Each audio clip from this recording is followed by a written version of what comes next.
selamat pagi semuanya.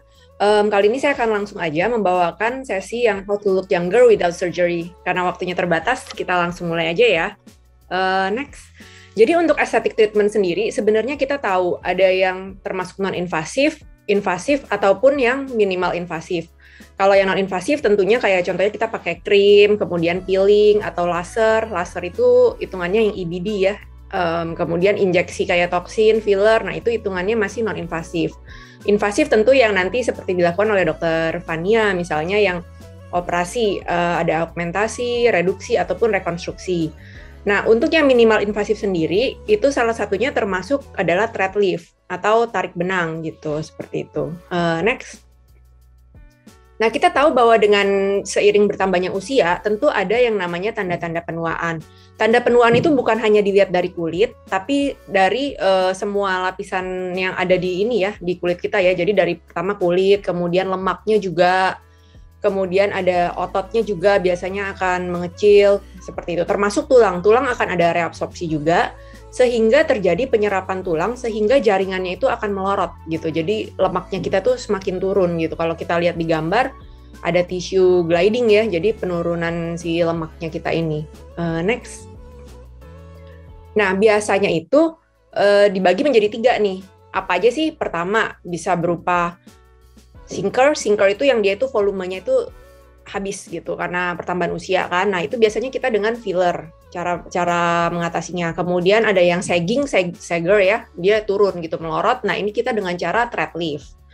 Nah, kemudian yang wrinkle itu adalah kerutan-kerutan itu dengan botox gitu. Jadi memang di usia 30-an tuh biasanya udah kelihatan. Misalnya kayak crow's feet ya, mulai ada tanda-tanda penuaan di sebelah mata kita, kemudian smile line juga. Di usia 40 akan semakin meningkat lagi, di usia 50 apalagi gitu akan terjadi yang namanya sagging tadi itu juga, seperti itu. Next slide. Oke, jadi untuk ini kita yang jelas harus dikerjakan oleh tenaga dokter ya, karena kan kenapa kita tuh harus belajar juga anatominya. Karena kita harus tahu di mana sih sebenarnya daerah yang aman untuk kita lakukan tindakan gitu. Jangan sampai nanti kena ke arteri-arteri yang memperdarahi daerah wajah yang istilahnya berbahaya ya. Kalau misalnya kita kena nanti bisa menimbulkan kebutaan atau misalnya bleedingnya bisa menimbulkan efek samping yang permanen seperti itu. Nah, jadi kita harus tahu juga untuk dokter ya, terutama karena ini sesinya kan kayaknya bareng ya, mungkin ada masyarakat awam dan dokter, ya untuk dokter juga harus tahu gitu, general landmarks-nya itu di mana sih sebenarnya anatomi yang penting, seperti itu. Next. Nah, untuk yang prosedur yang tadi, yang non-invasif, salah satunya adalah peeling. Peeling itu hasilnya yang kita harapkan apa? Kulit lebih halus, kemudian lebih bright ya, lebih cerah, kemudian juga lebih kencang. Nah, seperti itu juga tone kulitnya biasanya tuh lebih merata gitu, seperti itu. Next. Kemudian yang non-invasif berikutnya ada botox tadi ya, yang untuk kerutan yang istilahnya dinamis gitu ya, yang bergerak kalau misalnya kita berbicara atau berekspresi. Nah, itu kita treatmentnya dengan botox. Nah, kemudian kalau untuk filler sendiri dia untuk mengisi kekosongan, atau dia juga bisa untuk kerutan yang istilahnya statis gitu. Jadi waktu kita diem pun sudah ada kerutannya. Nah, itu kita treatment dengan filler. Atau misalnya yang ngerasa smiling line-nya nih kayaknya dalam banget nih, udah harus ini di treatment. Nah, itu dengan filler. Next. Kemudian yang berikutnya, pengencangan kulit juga bisa kita dapatkan dengan laser ya. Cuman memang pengencangannya ini agak berbeda ya dengan thread lift. Kalau laser itu lebih secara keseluruhan gitu, untuk seluruh bagian wajah kulit lah gitu. Dan dia merata, tidak ada penarikan yang secara vertikal, tapi lebih ke merata gitu di wajah. Jadi memang seiring bertambahnya usia akan terjadi penyusutan kolagen gitu, sehingga menimbulkan yang namanya garis-garis halus ataupun yang keriput tadi. Next slide. Nah, dengan adanya laser tadi ya, biasanya kan yang terkenal tuh HIFU ya, kita menggunakan HIFU. Nah, itu dia itu akan memproduksi kolagen baru gitu, sehingga akan meningkatkan, membuat gitu ya yang tadinya wrinkle kita itu jadinya samar gitu. Kenapa? Karena dia akan merangsang pembentukan kolagen baru. Dia menghancurkan yang lama untuk membentuk kembali yang baru. Tapi memang resultnya itu agak lama ya, mungkin sekitar 6 bulan, 3-6 bulan baru tampak, nggak yang langsung immediate lifting lah gitu istilahnya. Next. Nah, ini perbedaannya antara HIFU dengan thread lift. Kapan sih kita menggunakan HIFU? Kapan kita gunakan thread lift? Tentu kalau misalnya pasiennya takut sakit gitu ya, dan atau dia belum ada sagging yang istilahnya maksimal banget, belum perlu ada vertical lifting, itu kita bisa gunakan HIFU dulu. Atau HIFU dulu dilakukan pada pasien yang sudah severe aging, itu dilakukan HIFU dulu, kemudian baru dilakukan thread lift, seperti itu. Bedanya ya kita lihat tentunya kalau yang HIFU tidak ada rasa nyeri ya sama sekali ya, mungkin ya. Kalau thread lift pasti ada nyerinya sedikit-sedikit. Next. Nah, untuk facelift ini, ini yang dikerjakan oleh dokter bedah plastik tentunya. Facelift merupakan salah satu tindakan yang banyak sekali dilakukan ya, dan termasuk prosedur keempat terbanyak gitu di dunia gitu. Jadi, tapi nggak semua orang gitu kan mau melakukan operasi, atau misalnya dia masih takut untuk dilakukan operasi. Nah, di saat itulah kita tawarkan yang namanya treatmentnya itu thread lift, seperti itu. Next. Nah, ini bedanya thread lift dengan facelift. Thread lift itu dulu disebutnya lunch break prosedur. Jadi artinya apa? Dapat dikerjakan dengan waktu yang sangat singkat. Jadi dalam jangka waktu 1 jam aja itu udah langsung kelihatan immediate result ya. Langsung kelihatan ada tarikannya, ada immediate lifting-nya. Nah, kemudian juga downtime-nya minimal. Downtime itu kayak contohnya yang contohnya memar gitu ya, bruising atau nyerinya, nah itu lebih minimal dibandingkan surgery tentunya. Nah, jadi untuk pasien-pasien yang belum berani nih untuk dilakukan surgery dan misalnya dia tanda-tanda penuaannya belum terlalu berat, nah itu kita bisa tawarkan thread lift seperti itu. Kemudian next. Nah, ini untuk thread sendiri ada macam-macam ya. Kalau dulu banget gitu zaman awal-awal thread ada, itu masih yang belum diserap. Tapi kalau yang zaman sekarang kita pakainya semuanya udah diserap. Yang belum diserap itu contohnya yang dulu adalah silikon, Prolen gitu.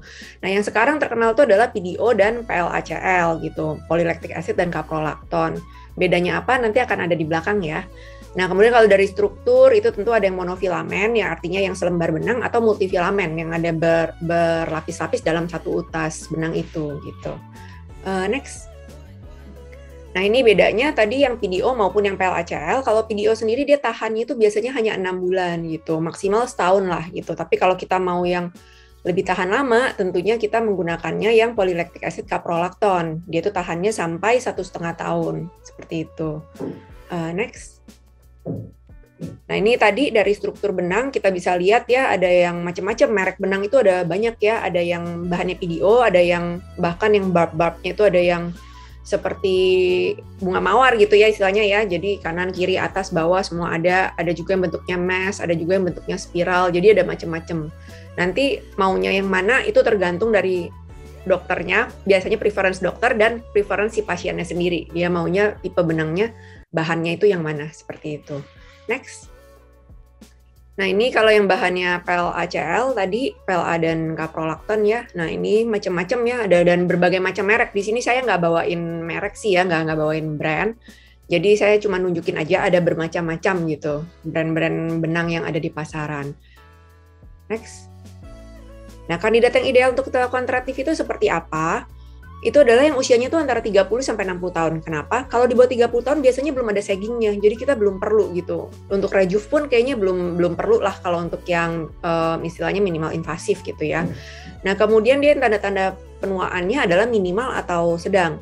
Karena kalau tanda penuaannya sudah berat tentu harus facelift, harus surgery gitu ya. Tapi kalau misalnya dia minimal atau moderate, itu masih bisa kita lakukan.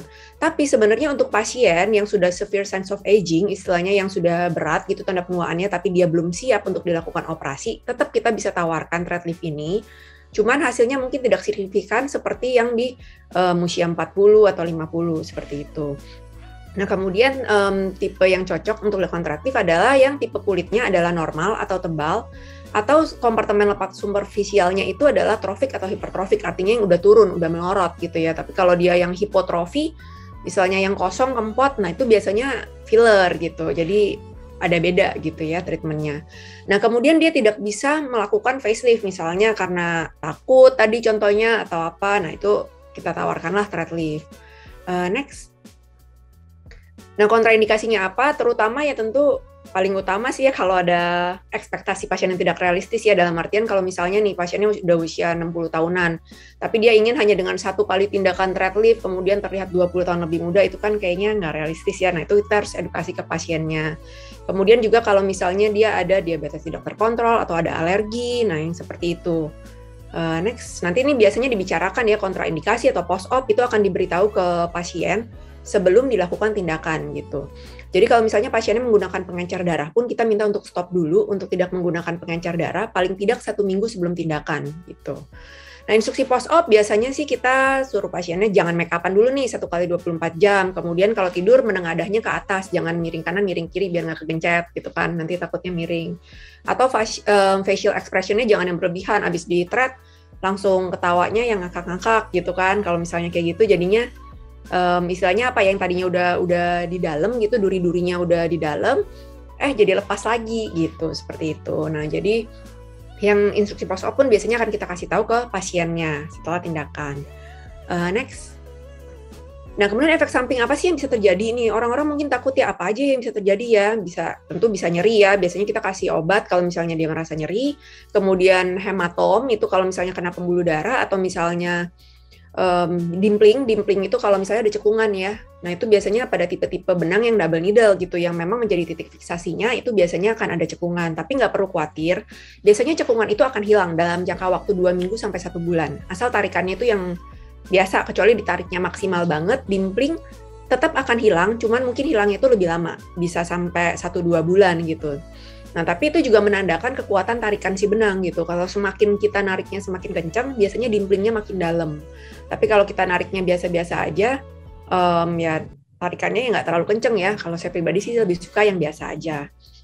Nah, kemudian bisa juga terjadi ekstrusi benang, seperti contoh di gambar yang di bawah ya. Kalau yang gambar di atas contohnya adalah dimpling, yang gambar di bawah adalah ekstrusi. Jadi dia seperti keluar gitu. Bahkan bisa sampai keluar kulit gitu. Itu kalau misalnya terlalu superficial kita masang benangnya. Next. Nah, ini jadi yang tepat itu adalah yang di bagian lemak kita pasang benangnya, bukan di kulit tapi di bawah kulit dan di atas otot. Jadi di nomor 2 itu di bagian yang lemak seperti itu. Next.